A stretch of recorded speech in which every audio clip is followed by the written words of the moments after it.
You're watching The F.E.W. Show!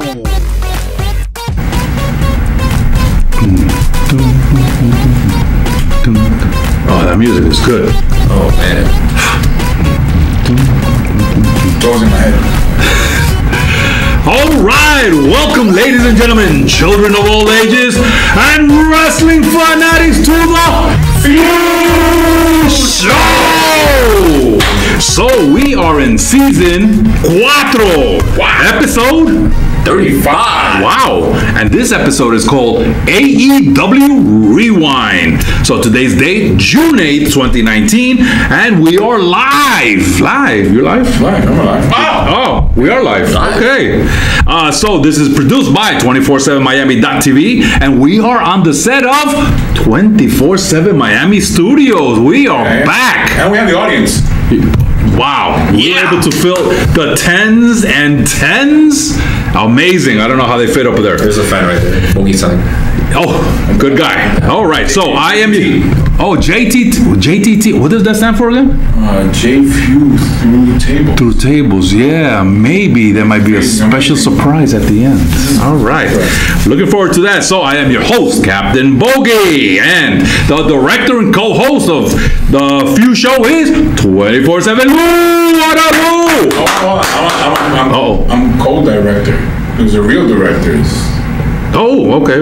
What's that called? On this episode. Oh, yes, that's right. Okay, co-director. Okay, all right. I'm the co-director, and that's like the big director. The big director. That's all right. We have somebody else behind the camera too. Yeah. Okay, I'll get him in a moment. And the stage manager, JFEW in the house, and my co-host. And we have, as the director of this episode of the F.E.W. Show, we have Ghostbusters Chris in the house. What up, Ghostbusters? Yeah. All right. So we are above ground, somewhere in the 305, 50 stories high. Wow, how'd you get this last floor condominium? I know people. Beautiful, yeah. I know people. Yeah, because we did our show in the TGA studios in an attic in the 25th floor. Yeah. It wasn't so high, but you're upgrading, aren't you? We are, and I told you, Mr. Montoya, he makes everything happen. That's what Mr. really Montoya. Yeah. Keep on hearing that name over and over and over. All right. So our location is even more secret than the wrestler that popped up at the end of AEW, which was who popped up at the end? Heck yeah, Jon Moxley. Jon Moxley, that's right. Vince must have been pissed. All right. So, and of course, unfortunately, we today we're doing a kind of a round table here, so we don't have special guests. But you know what? We are special. We are the guests. That's it, man. You're special, man. You're special. I feel special. You're special. And let me just say, hey, I love the hairstyle. Oh, okay. The new 24/7 pony. Yeah. Tail. I was watching looks awesome. Monster Amongst Men. Oh. Who copied my style. Oh. Really? Really is. Shame on you. Shame. All right. So go to a table. Yeah, but of course you have the honors first. So and of course normally we have our 3 F.E.W. ninjas working and doing things, but there is no special guest. So right now they are resting, and of course they are Firestorm. White Wolf. Yeah, that's right. Much better than last time, guys. My ninja is better than your ninjas.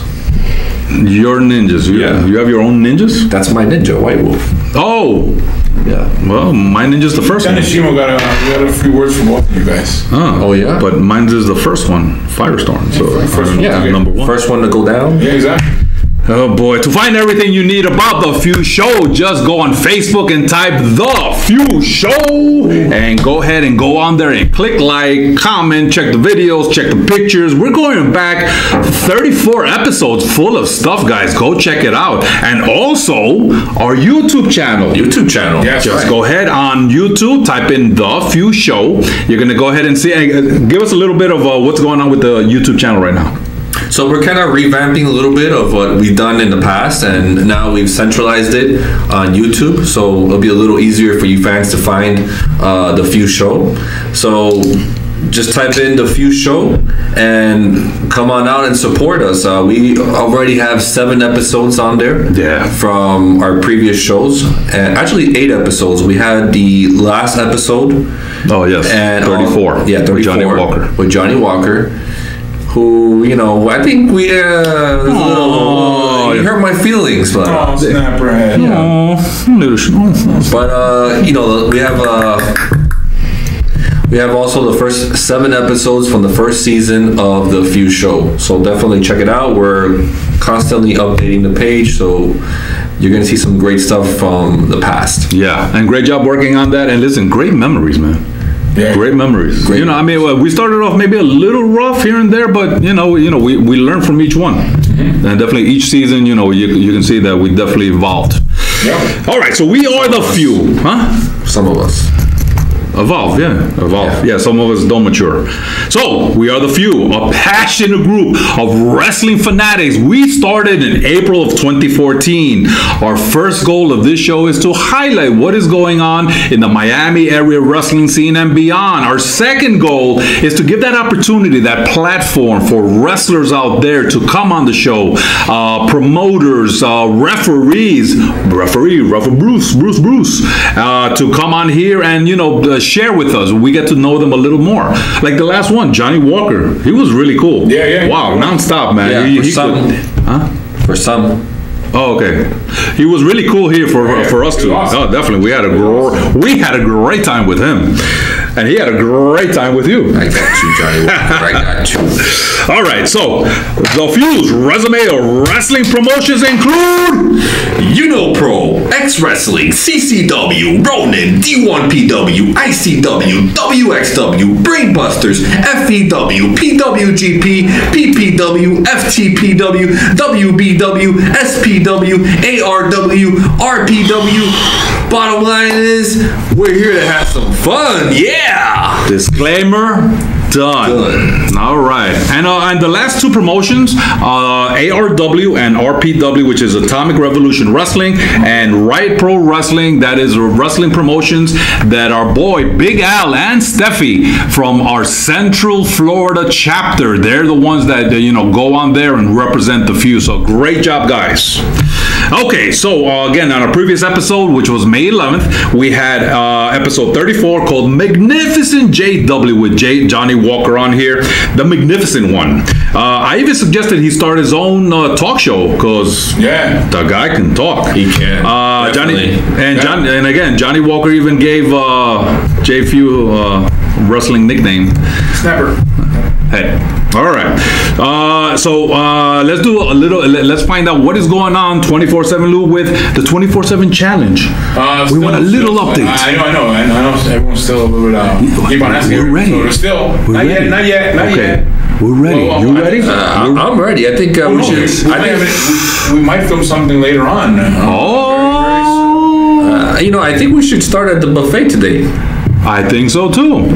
We got cameras, we got mouths, we got the 3 of us. So, actually, we got one more that we can see if he can get his stats up there. So all right, so JFEW, the Gamers Addict, give us any update of what is the next episode that's coming out and what you're talking about on there. So yeah, the next episode is coming out soon. It is episode 13 of the Gamers Addict, Marvelous Toys, and we're gonna have a great show, different location, perhaps, and a lot of surprises in store. Awesome. All right. Yeah. So let's talk about some future events. So F.E.W, they will be coming out with a promotion called Duval Brawl, June 22nd in Miami, Florida. Is that? No, Jacksonville, Florida. Wow, they're all the way out there. They're expanding. Wow. They move around. Jacksonville, Florida. So you're gonna have Ace Mayhem, JB Cool, Captain Bogy's favorite crush, Red Velvet. Wow. Yes, she is cute. So, plus many more of your Fighting Evolution wrestling stars. Next one is CCW with their event called Summer Glory, June 22nd in Pompano Beach. Them too, they're traveling. Yeah. They're expanding a little bit out there. You're gonna have it's a free event. You're gonna have the King of Flight, Will Austin, El Jefe Santos, Shannon Moore, the Headbangers, old school WWE, plus many more of your Coastal Championship Wrestling wrestlers. Next one is Ronin. So Ronin has Ronin 22 coming out June 29th in Pembroke Pines.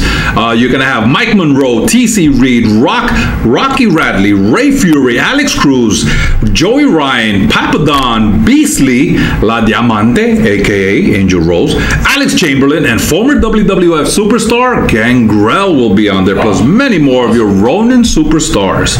CCW is coming out with another event. This one is called Scars and Stripes. This one is July 6th in Coral Springs. There will be a meet and greet at 6 p.m., bell time 8 p.m. Hardcore legend Mick Foley will be there. Wow. Buff Bagwell. Buff. The Warlord. The Warlord. There you go. Wow. Old school, right? Powers of Pain, baby. Cha-Cha Charlie, one of the few's favorite. That's right. El Jefe Santos, Will Austin, and many, many more of your Coastal Championship Wrestling superstars. PPW has an event called Fight for Independence, July 13th. This one is in Pompano Beach. 4 title matches. There will be Cash and Flash, Casey Lennox, Josh the Goods Woods, Mercenary Pitbull, Romeo Cavetto, Era. Oh, ERA. ERA in the house. He will be there live. That's one of the few's first wrestlers that we encountered and enjoyed so much here locally. And we haven't seen him in a long time. This is probably the best event in Florida because my good friend, Mr. Montoya, is going to be there. Mr. Montoya. Yeah. Actually, You gotta meet him. Yeah, he's got a new series coming out. I heard he has a new series coming out, so that should be very interesting. You know quite a bit about this guy. Yeah. Next event, CCW is bringing another event. This one is called Summer Heat, all the way in August 4th. So they're already promoting this one in Opelika. That one's going to be a free event, bell time 8 p.m. You're going to have tag team American Horror Story and Will Austin. You're going to have Will Austin, and except for the JFEW, the few's favorite, the magnificent Johnny Walker will be there. That is right. Wow. That's right. Yeah, you should check it out. Plus, many more of your Coastal Championship Wrestling superstars. All right, continuing the future events. Yeah, we got a little bit of time. WWE will be coming out with Stomping Grounds, June 23rd in Tacoma, Washington. You're going to see Roman Reigns, Kofi, Kingston, Seth Rollins, AJ Styles, and many more of your... A new pay-per-view? That's an event that they have. Okay. That's a new name. I never heard of it. I never heard of it before either. Stomping Grounds, next one. All right, so here we're gonna have a little rundown of some events AEW is coming out with. All Elite Wrestling coming out with their event called Fighter Fest is June 29th in Daytona Beach. You're gonna have matches such as Cody versus Darby Allin, Jon Moxley versus Joey Janela, the Elite, which include Kenny Omega, Matt Jackson, and Nick Jackson versus Pac. The Lucha Brothers, Pentagon Jr., Ray Phoenix is going to be a 6-man tag team match. All right, the next AEW event, this one's called Fight for the Fallen, July 13th in Jacksonville, Florida. The matches so far, Brandy Rhodes versus Ali, Kenny Omega versus Sema, Cody and Dusty Rhodes teaming up versus the Young Bucks. Wow. Okay. What's up with that beef there, guys? And a portion of the proceeds will be donated to victims of gun violence. And the last advertised AEW event is All Out. This one is going to be August 31st in Chicago, Illinois. Matches to be announced. So no matches so far, but this is probably like their second big official event that they're going through. So, they're doing some small things. They're garnering, some experience and so forth. So, question, because I'm not up to date, are they doing the TV show yet? Okay, let's hold off on that so we can go ahead and finish this segment. So hold on to that question. Okay. All right, guys. So we have just updated you on everything that we have so far, and this is here the end of segment 1. We're gonna have 24/7 Lou talking about AEW and sharing with you his thoughts. For the third segment, I'm going to give you a rundown of the matches that did occur in Double or Nothing. And fourth segment, we will be closing it out. So, this is your boy, Captain Bogy with 24/7 and Snapperhead. At the end of segment 1 of the FEW Show. Enough said. Sucker. All right, guys, welcome back here to segment 2 of the FEW Show. Okay, so let's talk about AEW Double or Nothing. So this is our AEW Rewind. So let's see. The AEW Double or Nothing, the tickets sold out in less than 4 minutes. 4 minutes. Great. That's crazy. That's about what? Like, I think 10,000, 11,000 tickets. So there were 16,000, which if you saw that they said, oh yeah, look, there's 20,000 people in here. The arena only holds 16. Yeah. But it's wrestling, so it doesn't matter. You play the numbers. Okay, it was funny. It was funny. It's comedy. It's a dig at the big dog. Which probably the big dog does it too. So ha ha ha. No, I know that's why. Because in WrestleMania, they say, "Oh yeah, there's so many people in here," and there's not enough seats in the stadium for it. But whatever. They're trying to play around and trying to do. But it was funny. Trying to punk out the big dog. But okay, it's fine. You know what? I agree with Lou. Completely. Are you guys getting paid by Vince or something? No. I'm just saying that what I saw there was, them trying to take a dig at WWE. And it was a funny dig. I saw the same thing. All right, so there were 9 matches. Now, this is pretty cool. 2 of the 9 matches were women's matches. Okay, so that's a pretty good percentage. So far, there's 63 wrestlers that are signed to AEW as of May 27th. So 63. And 1 commissioner. My buddy, Mr. Montoya, told me he's signed on. He's on there. Yeah. Wow, that I didn't come across anywhere of my research. Yeah, amazing. What website do you go on to find out your? I have his phone number. Oh, yeah, we talk all the time. AEW has partnership with Lucha Libre, AAA, that's how you say it, Worldwide, and Oriental Wrestling Entertainment. Okay. And some of the superstars, and we're talking about old school superstars. You had DDP was on there. Yeah. Dean Malenko has been signed on. Billy Gunn was actually in one of the matches. Bret Hart came out and he presented the belt, beautiful looking belt, and Jerry Lynn, another old school wrestler, and he's there, I believe, in a coach capacity or something like that. Here's some of the commentaries from real reliable news sources out there. Slam Wrestling said, proved without a doubt that the AEW is the competition, the alternative. CBS Sports felt very much like a historic card that boldly announced new competition. ESPN, Double or Nothing was not a perfect first effort for AEW, but the show hit hard where it counted most: storytelling, emotion, and surprise. Wow. Pro Wrestling Torch said, fantastic first outing overall for AEW. Yeah. And ProWrestling.net said, delivered big in its first pay-per-view effort. You forgot one. Oh, please. The FEW Show said, oh, yes. Amazing, enough said. Yes, you're right. Yeah, I didn't see it here. Yeah, I didn't see that. All right. So, let's go ahead and, yes. It was a good first show. Okay, it was entertaining. I'm not going to take it away from them. I'm not going to say everything sucked on it. I'm just saying that it was a good, entertaining show. It was, it had its moments. It did have its moments, and that's what counts. That's a great. Thank you very much. That's really great backing up AEW at its moments. Now, just to mention real quick, so you did get to see the pay-per-view. Yes. You got to see the pay-per-view. Yes. I did not, but I did see quite a few videos showing the highlights. So, I pretty much bits and pieces have stitched together pretty much, most of what went on there. All right, so the first match was a 21-man casino battle royale, which included Shawn Spears, a.k.a. Ty Dillinger. Yeah. MJF, Joey Janela, Jungle Boy, Luchasaurus. I don't know, was that a mask or is that really his face? It didn't look like there was no, mask on. Private Party, Glacier. Cool. The return of Glacier. That's it. WCW, man. Yeah. Has nice little back kicks and all that. Sunny Kiss, Dustin Thomas, Billy Gunn got on there. Jimmy Havoc, Michael Nakazawa, Brandon Cutler, Ace Romero, Brian Pillman Jr., Sunny Days, Brandon Cutler, and Adam Page came at the end. He's the one that pulled the Joker card to be the 21st participant on there. The Bleacher Report rated this particular match an A. So what do you guys think about it? You guys saw the match. I saw the match too. They had it in full. It was good. It was good. It was yeah. You're starting a show with a Royal Rumble. Or with a Battle Royale. Yeah. What do you want to call it? Same thing. Yeah, Casino Battle Royale. Where have I seen that before?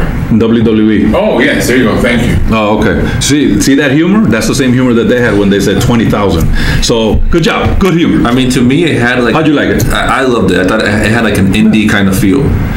You know, that's a good point. In a professional setting. Yeah, it looked beautiful. setting. I mean, they did a really great job with the setup and everything. Yeah. And also, very unique the way they used. They had 5 superstars at a time come out. You know, depending on the face of the cards. So Billy Clubs, Diamonds, and all the other ones. So that was interesting how they did that. Every few minutes they would have. I did like that. All right. Match number 2, Kip Sabian versus Sammy Guevara. So in this one, let's see. I enjoyed that. I don't know if you guys remember. It was like a you know the way a slinky goes down the stairs, right? Down the stairs like that. There was that slinky move over the rope. So they held on to each other. One threw the other one over the rope. The other one flipped outside over the rope, hit the floor, and then the guy who was holding on to him went ahead and just slammed him on the floor. You guys remember that move? Yeah, that was free. I rewinded on that one a few times. There was an awesome shooting star press from the outside. So at one point, one of the guys was like this in the barrier, and this guy went to the top rope and he did a shooting star. Usually is inside the ring. He did it on the outside. That was really good. Also a 630. Jeez, what the heck is that? The guy just 100 flips until he landed. It's kind of like what Ricochet does. Yeah, exactly. I'm not a big fan of crazy 630, 999 moves like that.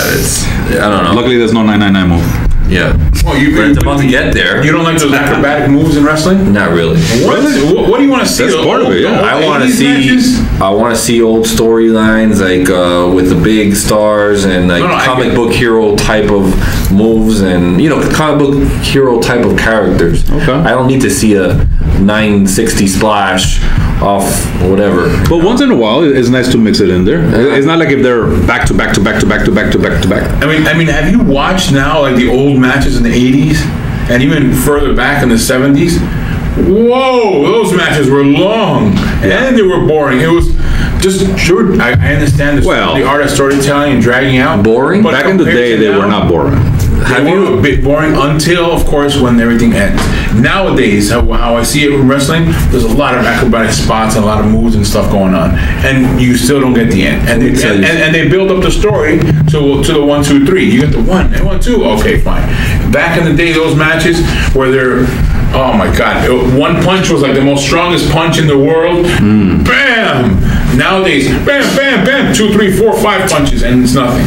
I don't know. I mean, I remember back in the day when they had Saturday Night's Main Event and they had the Hart Foundation going against Demolition. That was like really over the top. Those guys were huge, larger than life. Hulkamania in the steel cage against the Big Boss Man. I mean, that was like huge, big guys. Yeah, that's what I want to see. They couldn't move. A big guy like me. Big guy like big guy like me.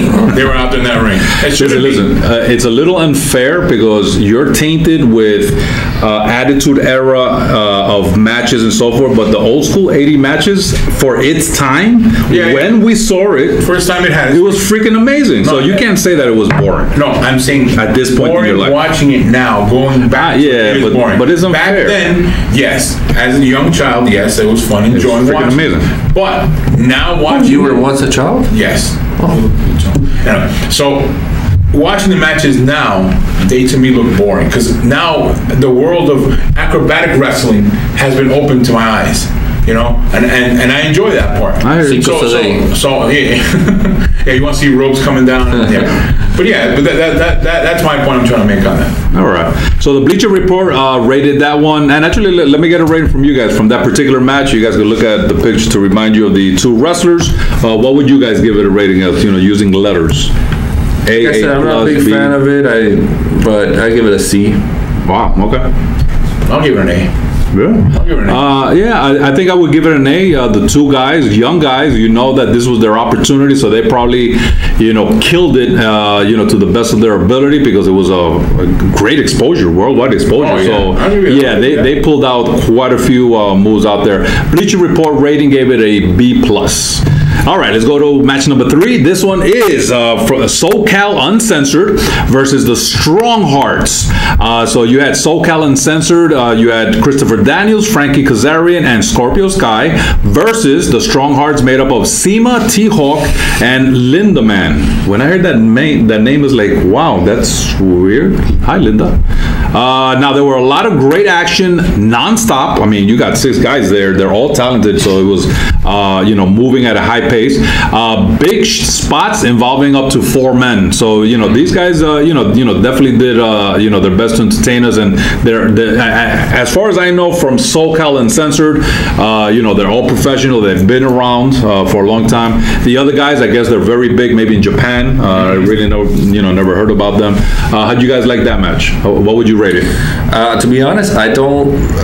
Is this a match where all the guys in the mask came up? No, 3-on-3. Oh yeah, the match at the end. Oh man, I love that. That was funny. It reminded me of an old episode of the F.E.W. show, but it was great. Watch all those guys coming out. Yeah, this one to me was an A. Oh, wait, this is the one? This is the 3-on-3. Yeah, I think SCU versus a Strong Heart. No, I think you're talking about the other one where it was the best friends. And at the end, the other guy, all these guys with masks came. Yeah, no, that's not. Oh no. Oh, okay. So it didn't happen here. Okay. All right. So what would you rate this 3-on-3? I watched this one. I remember now. It was good. Okay. What letter? An A. A. Okay. A, yeah. Yeah, I'll give it an A. Okay.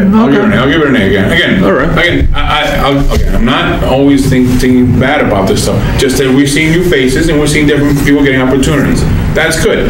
My thing is great point. The long run. The long run. How is this going to play out? And good. We'll get to see how it plays out.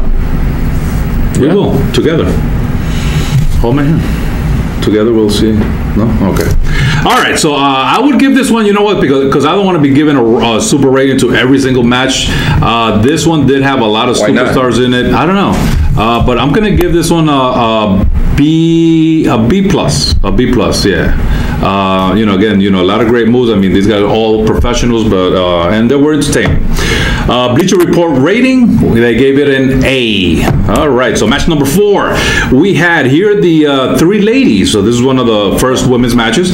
Kylie Ray versus Nyla Rose versus Dr. Britt Baker.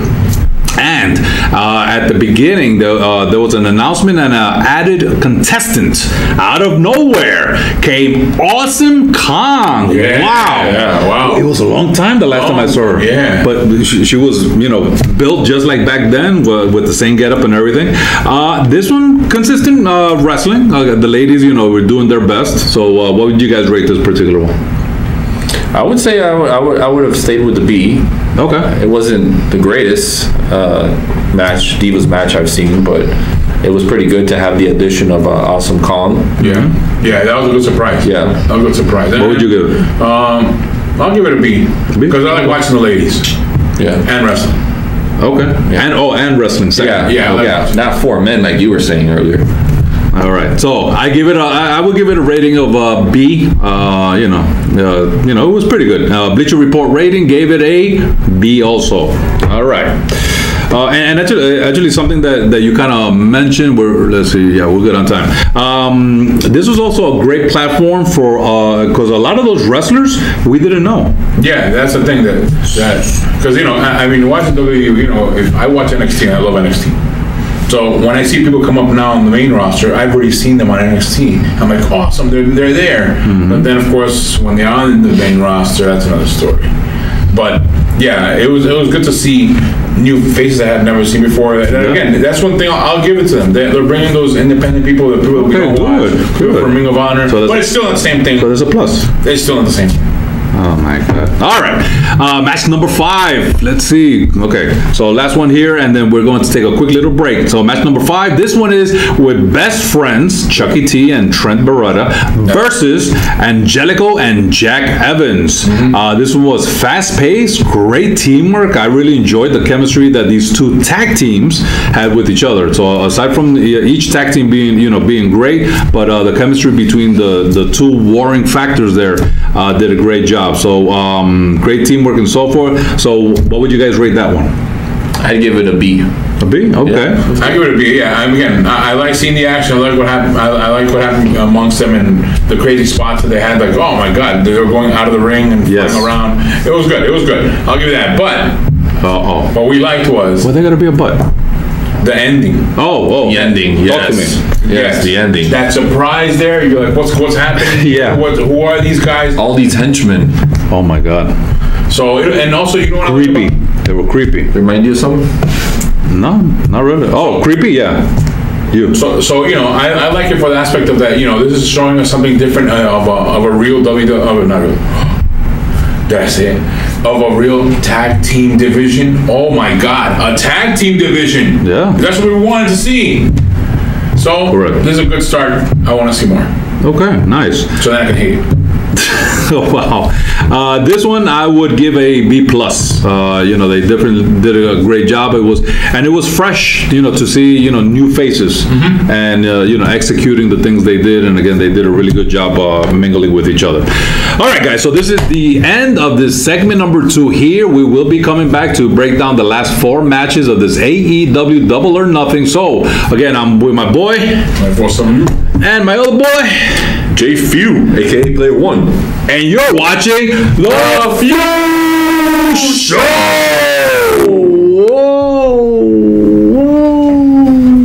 Whoa.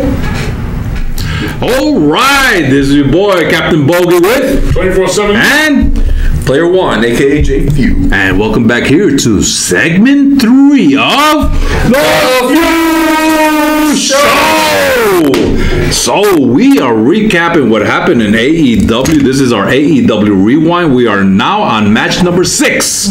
So you look cool with these. Gracias. I don't look as cool as you guys, so I gotta take it off.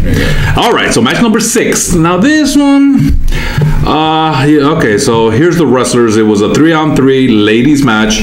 Hikaru Shida, Riho Abe, and Ryo Mizunami versus Aja Kong, Yuka Sakazaki, and Emi Sakura. Now, they have their own style of wrestling. You can tell this is probably huge in Japan or, other countries there. Well, but, sometimes not really, because some of those New Japan wrestling, they don't even put women wrestling. Oh, wow. So, but yeah. No, but they wrestle somewhere. Yeah, no. I'm saying that New Japan doesn't. Oh, okay. I'm saying New Japan. Oh, New Japan. Okay, I didn't know that. Yeah, but it is interesting to see women's wrestling and the Japanese wrestlers. Because, we've seen it in that other network, we do see them. Yeah. But now I like it. This show. I'll give this to them, to the AEW for trying to putting this on. They gave us an audience that normally doesn't watch this stuff. If you've only watched WWE, you see it's like, what is this? Kind of weird. But then you watch it, and you see all the moves, and it's interesting. Oh, look, it reminds me of so and so. It reminds me of so and so. But if you've watched other independent wrestling, you see like, oh, look who's here. And one of the big names there was Aja Kong. She's a big name. Yeah. So to see her there was an interesting, was a pretty cool thing to see, something different. All right. So you don't normally see her here in the States, so it's really cool when I saw her in this particular match, I was impressed. All right. So what would you guys rate this particular match? I think because of the way it went, the flow of it, some of it looked a little out of sync. So I think the C+ rating is fine with me. Okay. As far as the match goes. B-. Okay. I think I'll give it a C. And part of it is unfortunate for them that I'm giving it that low. They did okay. To tell you the truth, I wish that, you have 9 matches. This is your first event. there's a lot of great independent women wrestlers out there, and we know of many here in the Miami area wrestling scene. So, you know, that was nice to see, you know, different type of women wrestlers. But you know what? I would have rather these guys, you know, snatch some of the, you know, the homegrown stuff and put on a 3-on-3 and give them exposure. So, and you know, who knows how that would have turned out. But yeah, so that's why my rating was so low. Bleacher Report rating gave it a C+. All right. So match number 7. Now this one, awesome.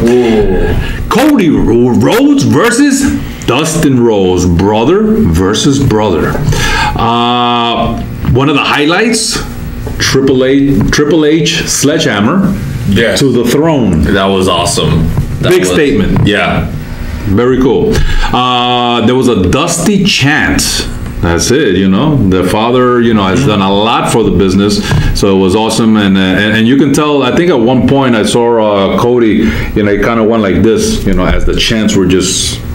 It was overwhelming, Another one was the corner ring buckle of the second rope. At one point during the match, I think one of them pulled it off, and then the Dustin, he took it and he threw it into the crowd. No, you know how huge that thing is going to be in a few years. Oh yeah. Yeah, on eBay. Yeah, they were. Somebody grabbed it. I was like, oh, heck yeah! And that's the first, you know, event of AEW, and it was during their match. So when they throw that thing up in eBay in a few years, man, it's gonna go for a lot of buckles. Yep. Then of course at one point DDP came and he took Brandy, the wife of Cody, away. Yeah, she didn't want to leave, so he had to pick her up. So DDP in the house. And then of course another highlight, blood, mucha sangre. Wow. So poor Dustin got a gash, and he was already halfway painted. I mean, that blood just made it look like, oh wow, he got more makeup on. Blood dust. Yeah, nice, I like that. So what do you guys rate this one? What do you feel about this particular match? I give it an A+. I give it an A+ because, okay, behind the scenes kind of thing, you know these two guys know each other, and they put on a spectacular show. No, I mean, you know what I mean. Of course, they're brothers. So, and of course, we're in the business. So they put out a spectacular show, and especially for Dustin Rhodes, who's older, to put out, and you know what a match, like to be able to move like that, and not being stuck in the old company, you know, doing silly skits in the back instead of actually putting a good match out there. So yeah, I'll give it an A+. Yeah, amazing storytelling. It's one of the best matches I've seen in my whole life. Wow. The emotion at the end. To me, I haven't felt that since Macho Man and Elizabeth got back together at WrestleMania 7. It was a lot of emotions. Even the cool thing is that Dustin didn't know what was going to happen at the end. He was going to lace his boots up and retire. Did you know that? No, I didn't know. So yeah, he didn't know that Cody was going to come back in the ring and do that whole promo he did. Cool. So it was like he was like caught off guard by that, because he was like, "Why are you back in the ring? I'm supposed to be doing my farewell."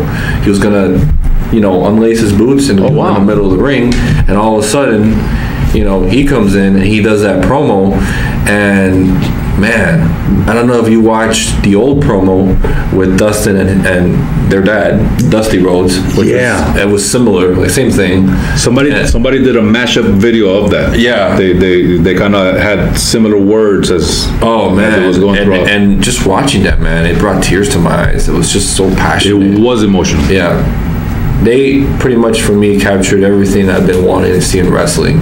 Wow. Wow. And we know he gave up. On WWE, so that's big. I did, but this was amazing. Very good. I mean, the wonderful thing is that we know these wrestlers. You know, we've grown up on them. We've seen them.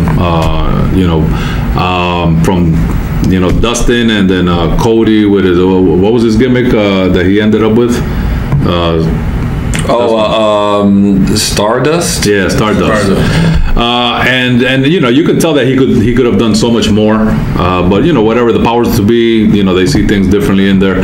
But again, the match itself, very emotional. You can see the professionalism. You can see that they have learned from their father. The storytelling, the blood definitely brought it to another level. And you know what? That was probably a purpose for that. AEW wanted to show something different because WWE, privately owned company, they have to answer to stockholders and things like that. So public company. So they cannot be having things like blood anymore.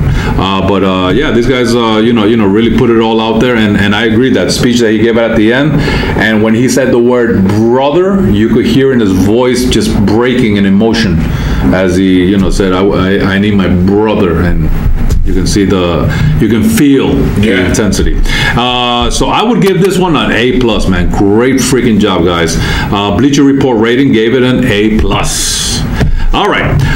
Now, right after this, AEW Championship was unveiled to the world when Bret Hart shocked everyone and came out with it. So, nobody knew that. So he came out, showed the belt. Beautiful looking belt. Great design. I like the design. Looks definitely different from many of belts out there.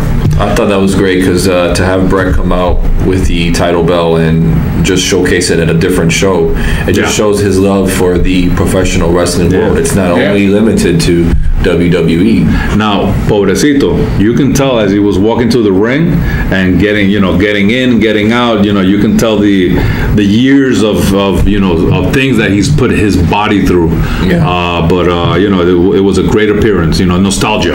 I love nostalgia. Match number 8, the Young Bucks, Matt and Nick, versus the Lucha Brothers, Pentagon Jr. and Rey Fenix. So they fought for the AAA World Tag Team Championship match. And you know what? I'll tell you the truth. Young Bucks, I've been hearing about them more because of AEW. I know they've been around for a long time, but I found myself rewinding a few parts to watch what the hell did I just see? And I had to rewind. I rewinded this match a lot. So I'm going to go ahead and start this one off. I would give this one an A+. Definitely A+. You can see why the Young Bucks are, in the status that they are. So start us off. What would you give this one? Yeah, I give it an A+. They are totally like the top level tag team in the wrestling industry today. And there's a lot of work to be done by other organizations as far as their tag team divisions. WWE? Yes. Okay. All right. So, Lou, what would you... Just stole my words, man. What would you rate this? You stole my words, man. Well, I'm a jack of all trades. Yeah, stealing my words is one of them. You said a jerk? Yeah. You're not a jerk. What? So you're not a jerk. What say about this match? Bully. Yeah, I'll give you the A+. I'll give you the A+. Oh, thank you. But here's I appreciate that. Thank you. Appreciate it. Other organizations have tag teams. Many tag teams, the bar has been set over here.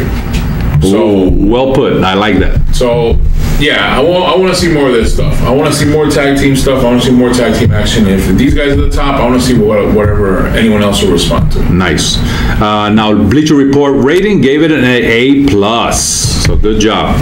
And you know what? I just want to mention this real quick. Now, their first event that they put out, minus AEW, which was last year, which was All In. They did a great job with that, production-wise and all that. Now, a lot of people said that this Double or Nothing, they upped their game. And then, of course, they better keep on upping it if they want to be relevant. So, I think overall, there were a small few little production glitches here and there. The camera work was mentioned in a lot of videos that I saw. Could have been done a little better. They didn't position themselves to capture certain moments. But come to 24/7 Miami Studios. Right here. Here's the guy. Oh, well, I want to say one thing about this. I did hear about that. And that's, I think, who was running it? Former WCW director. Or I think producer, was it? Okay. That helped on this, doing for this show. Okay. So, that's WCW. You remember those days. No. So if they're getting help from those guys, from guys who worked on that, you're getting some good top quality help right there. Oh yeah. No, they're not like someone new or anything like that. People who've done wrestling productions in the past. It may be a new company, but you have people who have experience in the past working behind the scenes. Yeah, and a lot of the old school wrestlers that I mentioned, they're in there and they come with decades of experience. They bring credibility. Exactly. All right, and our last match here of the night, number 9, Kenny Omega versus Chris Jericho. Yeah. Two well-known names. Now, Kenny Omega, I've been hearing the buzz this past year or two about the amazing matches that he's put on, but this was the real first match that I really saw him in total action. And of course, Chris Jericho, we grew up on him, Attitude Era and beyond.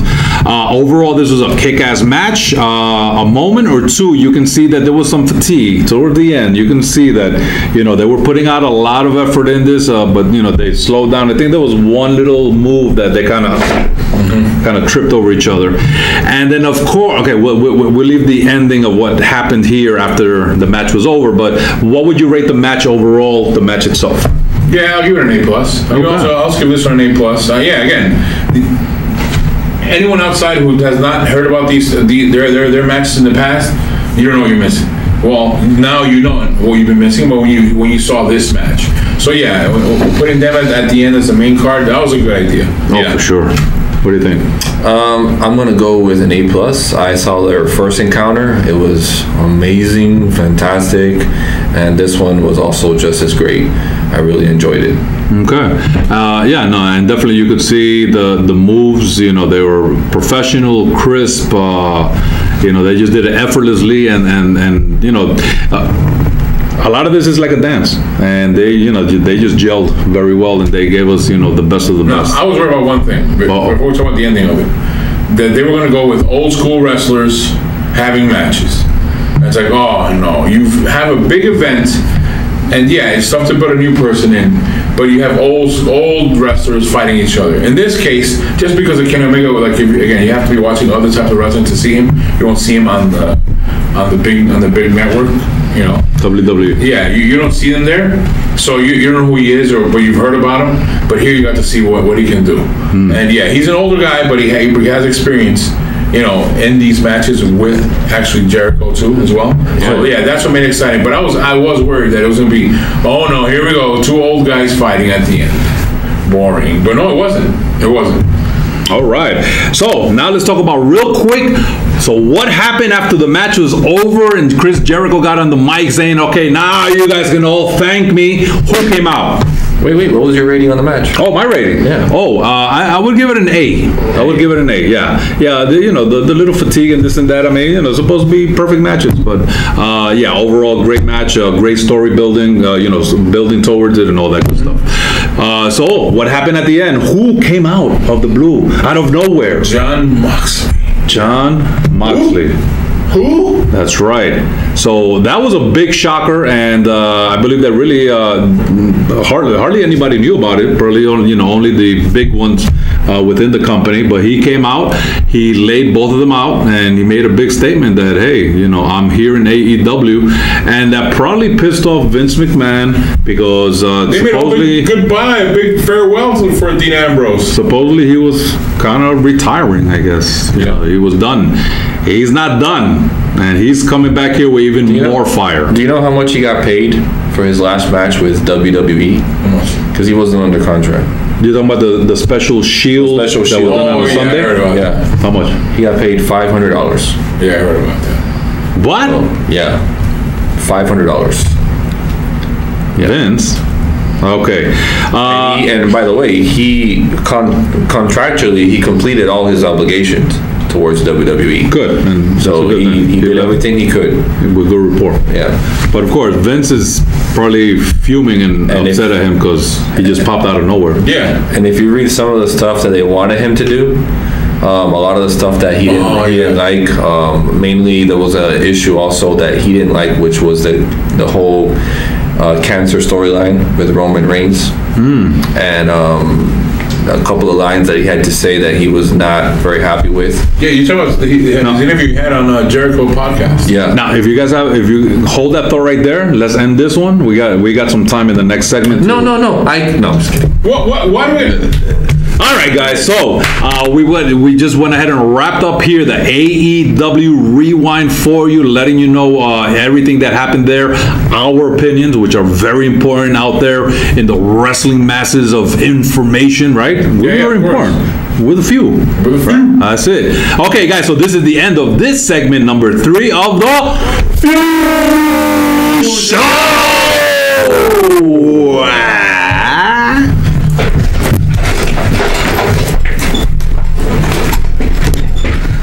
All right, guys, welcome back here to the last segment of the season 4, episode 35, AEW Rewind with my boy JFEW and 24/7 Luke, and you are watching the Few Show. All right, so before I rudely interrupted you, you were mentioning some things that John Moxley was going through. So he really wasn't happy at the end, right? Very rudely, by the way. Yeah, that's why he beat me up afterwards. So, remember, you heard it on Jericho. I heard on the Jericho podcast, there was a couple of things he didn't like about the storylines, and that Vince had wanted him to make these, I guess, dialogues or whatever, and he wasn't happy with it, so he changed it up. I think they do have some control of what they want to say or what they don't want to say, but a lot of the things he just thought it was crazy for his character, over the top. The Pooper Scooper. Yeah, that too. Yeah, they want him to carry a Pooper Scooper around and pick up the dirt or whatever, do something like that. And then he didn't like the mask one where they came up with the mask because everybody has germs. Yeah. That was one thing they were trying to push. Okay. But he didn't like it. Well, it sounds funny. Yeah, germs. But here's the thing, I don't get it. It's like, okay, you're trying to do this, but some of those gimmicks are dumb. Yeah, they are. Some of those gimmicks are dumb. Well, this is the unfortunate and fortunate thing, because remember, we're the consumers of all this. Yeah. Vince McMahon is a puppet master, and you know what? It's his company. If you were the owner of that company, you'd be pulling the strings on what your 100 wrestlers would need to do. Hey, I want you to chew gum and put it in your hair. You hopscotch your one leg and then do a flip. I want to see you with your panties on your head. He has the power to do that, and he's throwing all these ideas to see what sticks. And this is kind of what helps. I mean, Undertaker, what a phenomenal character, but that's only because the character himself made it work. Anybody else would not have would have messed that one up royally. To be fair, that was eons ago when the Undertaker came out, and Vince's mind was, I'm giving you an example, was in its prime. Now he's having issues with Triple H over ideas and story writing, and because Triple H now is in a higher position compared to decades ago. Let me tell you something. If Triple H was the one running that company, they would be like on top. They would be on top. The NXT Magic. Yeah, he'll be there. Magic. He'll be there one day. Should be there now. I know. He'll be there now. I don't want to see that stupid thing about the Authority storyline. Yeah. That had me so furious before. Well, and that's good. Okay, I liked it, even though I was pissed off because the Authority just kept on, barreling down everybody. But you know what? It was a story. We're even talking about it right now. Okay. So they did a good job. This is what I mean. Okay, tell me what you mean. I like it when, as we're seeing that there's the storylines, our wrestlers just want to fight because they want to get better or they don't like the other guy. But when you throw out this thing about an overall power that they have to try to defeat, it goes back to that old WWE stuff of, the big boss is holding me back. And then I gotta fight that guy. I don't know. To me, I like it better like, hey, if I don't like your glasses. And I don't like your presence and that stuff. So we gotta fight, and then and that's a fight because we're as individuals we want to battle each other. Yeah, exactly. Oh, that was an example. Yeah. Oh, I thought he was about to jump over this table. We're doing crumbles here. Okay. Yeah, you know what? You gotta go through a table. Oh. Yeah, let's get the table. You guys sound really passionate when you say anything about poor JFEW. Poor JFEW. Really? I'm the good guy here. Bully extraordinaire, JFEW. Let's have a survey here, guys. Go on YouTube and in the comment section, tell us who you think the real good guy here is, because apparently it's always 1 against 2. So Really? yeah. How many times No. has he picked on me? So where's this 1 on 2? I think it's the better question is, let's put a poll of how many times should JFEW go through a table? Not Yes. should he? Yes. Because we know he should. Your choice. We know And he these should two- go, and but these how two many times agree. should he go? More 1 physical time, violence. 2 times, What does he against deserve? JFEW. 3 times? You know, for the mouth he has, like how many would it, 1, 5, 10? Choice is yours, guys. That'll be a big poll right there. On to other stories. All right. So just wanted to mention lastly here, if you want to know anything about All Elite Wrestling, just go to allelitewrestling.com. Also go to their YouTube page. There's a really cool video that they put out right before AEW Double or Nothing. It's called Before the Bell, the story of All Elite Wrestling. And it was pretty much a nice, it was like 45 minutes and everything kind of leading up to the pay-per-view. And it was nice, they were talking behind the cameras, behind the scenes and that's sharing. something I want to add too, as for doing the 24/7 Miami kind of stuff and also the few show stuff. I want to say this: I've heard that from other media outlets, they allow them to do like a little interview with the workers, the wrestlers, the fighters,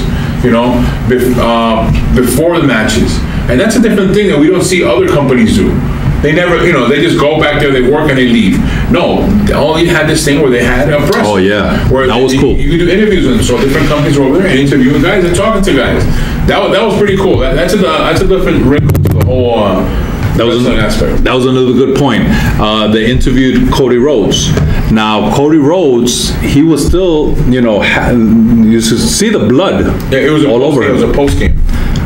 So, he hadn't showered. He went ahead. And actually, that's done on purpose. Supposedly, his father, Dusty, after matches, he would not shower. He would keep it, he would stay however he was. So he kind of imitated that. But now one thing. Well, hold on. He has some bully comment to make. No, it's the same thing. Like after every few show, he doesn't shower either. Okay. I mean, can't you smell it? No, we can't smell what you're cooking. Okay. No. Now I went to this interview with Tony Khan. But let me finish on that thought. And do you guys know the reason why these Cody did that, and why Rusty? I'm thinking Rusty Brooks. Why Dusty also would do that?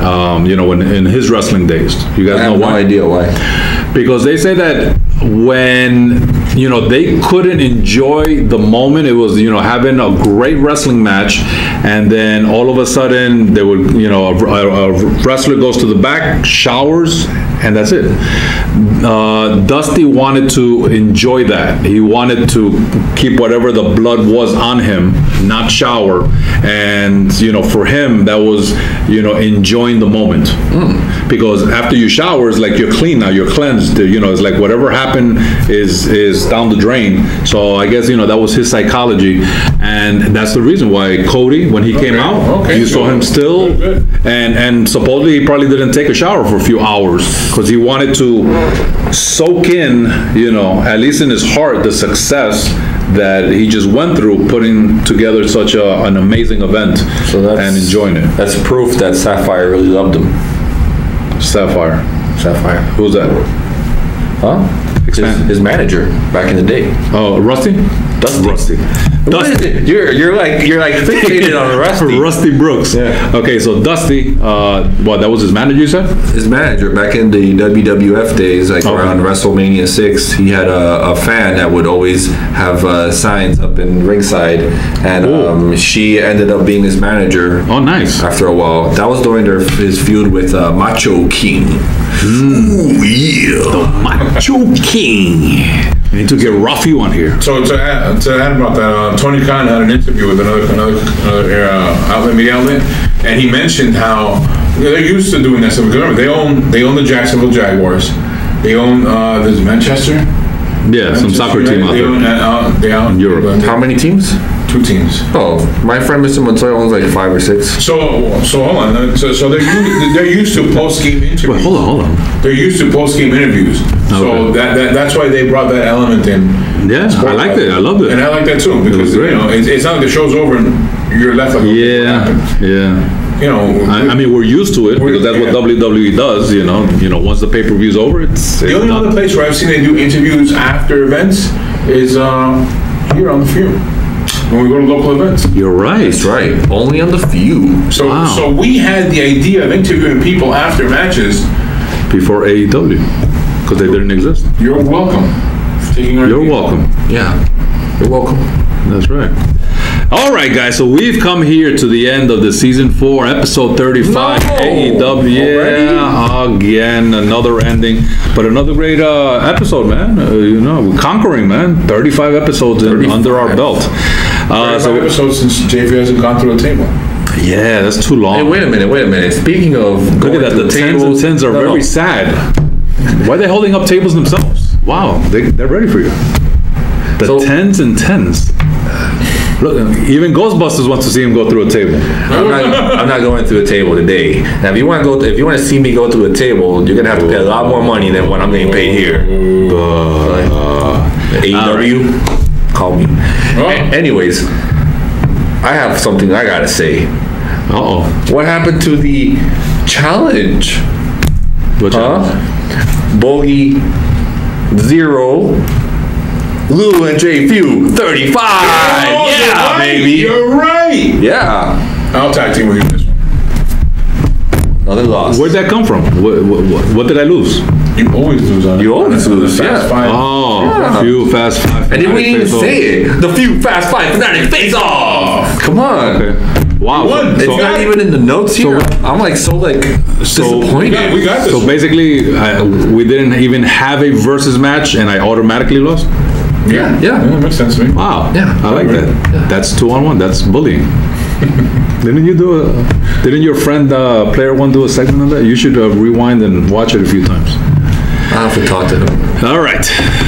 So here we are finally at our end here for the shout out segment. So shout out to Soy Fabulous, GIOMASTER, Mia, JFEW, 24/7 Lou, Rhino, Papa Few, Will Mascaras, D Nightmare, BRI-BRI, Rafu aka Superstar Raphael, Ricard, Jazzy and Ishmael, Silos, Hess, Steffi and Big Al from Central Florida for doing their stuff over there and representing us. Yeah, Central Florida. And for everybody else that is watching, thank you so much, guys, for tuning in, clicking like, share this thing, comment, and let us know how we're doing. We really appreciate it. Any last words, guys? Awesome show. Well, listen, I love the ponytail look, bro. Thank you. 24/7 ponytail. Looking hot. So yeah, this was a great show. A big shout out to Dr. Red Tyler. Yeah, reaching out to us, and you're going to be putting up the video that he came out. Yes, look forward to the next couple of videos. The Ricky Rush episode. Ooh. Also Dr. Red Tyler. Ricky Rush. And I think we have one coming up with Ace Mayhem. Nice. Yeah. Ace in the house. Oh, and Sean Prime was in Sean Prime. Yeah. That's it. All right, guys. So, yeah, I guess a little sad that we have to end this, but we got to end it. But we'll be coming back, right? Yes. For number 36. Yeah, 36. I can see if I can finally get a win. And if you guys have a comment or say on this video, just leave a comment as to who you may want to see next on the Few Show. If you want to see Hulk Hogan, definitely we'll get it. Yeah. I mean, and we had him here. He actually called in on, I think, episode 1 or 2, and then he appeared here with the Macho Man. So maybe they could come back. The mega freaking powers were here, man. Amazing. We got to get him back on. Yeah. Hey, you got good pull, man. I think we gotta check IDs next time, just to make sure they're the right ones. They were. I hope they didn't no one trick us. No. Don't even question it. Just rewind and. Okay. And I see them at the UFIT. They work out together. Nice. Yeah. All right, guys.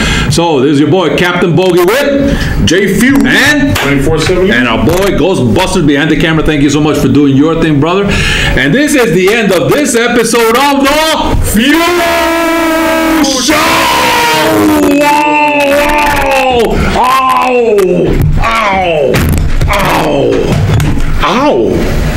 Ow.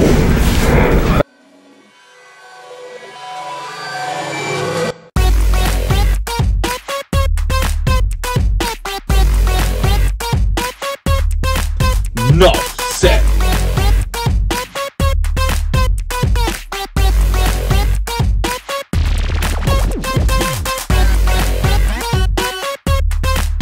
You're watching The Few Show.